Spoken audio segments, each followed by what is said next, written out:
بسم الله الرحمن الرحيم يسبح لله ما في السماوات وما في الأرض الملك القدوس العزيز الحكيم هو الذي بعث في الأميين رسولا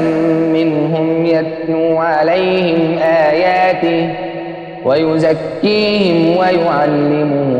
الكتاب والحكمة وإن كانوا من قبل لفي ضلال مبين وآخرين منهم لما يلحقوا بهم وهو العزيز الحكيم ذلك فضل الله يؤتيه من يشاء والله ذو الفضل العظيم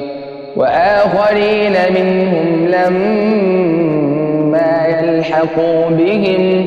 وهو العزيز الحكيم ذلك فضل الله يؤتيه من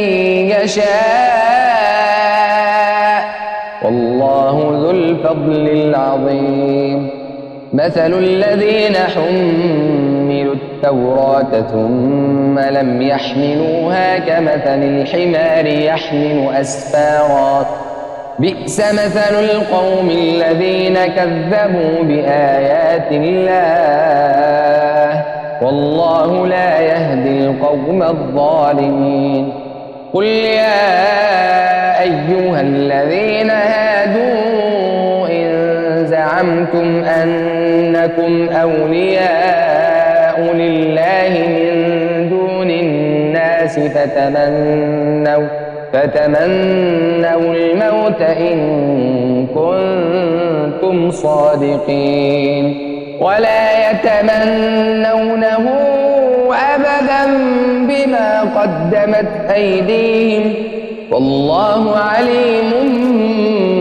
بالظالمين قل إن الموت الذي تفرون منه فإنه ملاقيكم ثم تردون إلى عالم الغيب والشهادة فينبئكم بما كنتم تعملون يا أيها الذين آمنوا إذا نودي للصلاة من يوم الجمعة فاسعوا إلى ذكر الله وذروا البيع ذلكم خير لكم إن كنتم تعلمون فإذا قضيت الصلاة فانتشروا في الأرض وابتغوا من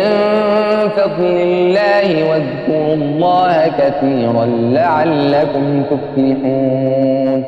وإذا رأوا تجارة أو لهوا انفضوا إليها وتركوك قائما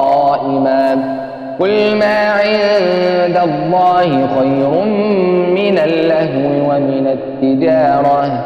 والله خير الرازقين